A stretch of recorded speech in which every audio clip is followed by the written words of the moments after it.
Gravity. We've all felt it, and we've all learned about it. It's the force that keeps us grounded, the reason why we don't float away into the vast expanse of space. But what if we told you that everything you thought you knew about gravity was wrong? That gravity is not a force, but something entirely different.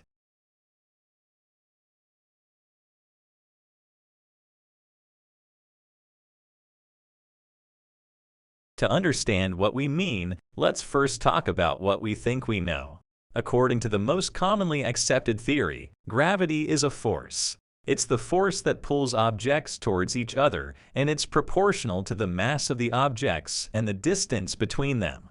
In other words, the more massive an object is, and the closer it is to another object, the stronger the force of gravity between them. This force is what keeps planets orbiting around their stars, and what keeps moons orbiting around their planets. It's what keeps us on the surface of the Earth, and what keeps the Earth orbiting around the Sun. But while this explanation of gravity is simple and intuitive, it's not entirely accurate. To understand why, let's look at an analogy. Imagine you're on a trampoline. If you jump up and down on the trampoline, you create ripples that propagate across the surface of the trampoline. These ripples are a lot like the force of gravity. They spread out from the source of the disturbance, getting weaker as they go further away. Now imagine you roll a ball onto the trampoline. The ball will move towards the center of the ripples, towards the source of the disturbance. This is a lot like how gravity works. Objects with mass create ripples in the fabric of spacetime, and other objects move towards the center of those ripples. But while this analogy is useful, it's also misleading. It implies that gravity is a force that acts on objects, like a magnet pulling a piece of iron. In reality, gravity is not a force at all. To understand what we mean, let's look at what happens when objects are in free fall. When an object is in free fall, it's not being pulled towards the ground by a force of gravity. Instead, it's following a straight path through curved spacetime. This is because massive objects like planets warp the fabric of spacetime. It's as if the planet is sitting in the middle of a trampoline, causing a depression in the fabric of the trampoline. Other objects, like comets or asteroids, are not being pulled towards the planet by a force of gravity. They are simply following the curvature of spacetime created by the planet. This is why objects in orbit around a planet, like spacecraft or satellites, appear to be weightless. They are not being pulled towards the planet by a force of gravity. Instead, they're simply following a curved path through spacetime, like a roller coaster car following the tracks of a roller coaster. Now, this might all seem a bit abstract. After all, we can't see gravity, we can only see its effects.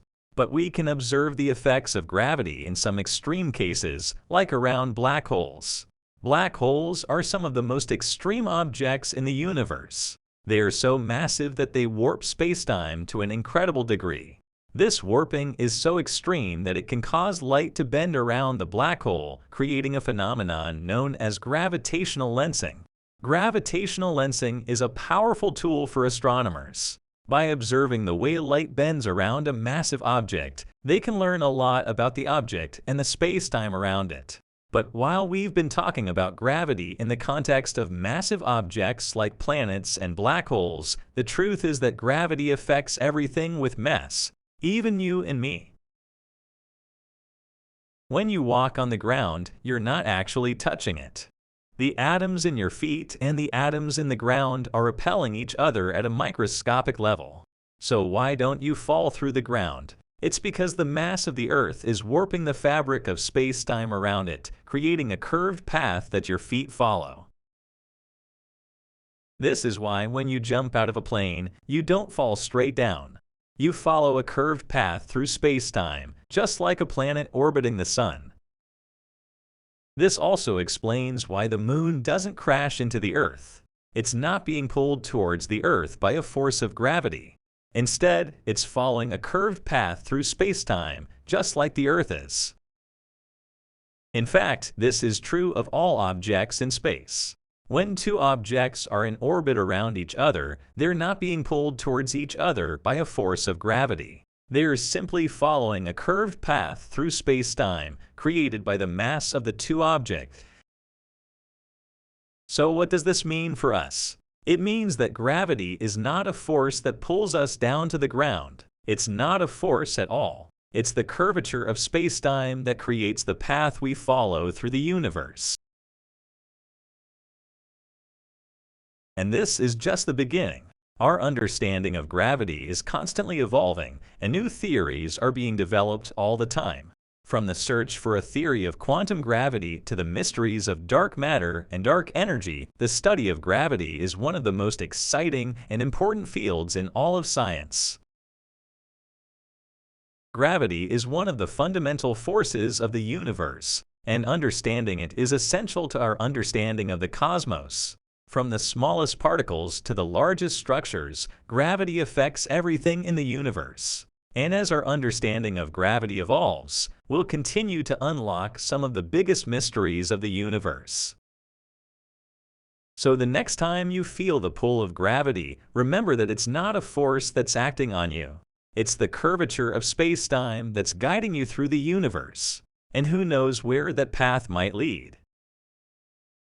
Thank you so much for watching. If you enjoyed, please be sure to drop a like and maybe even consider subscribing.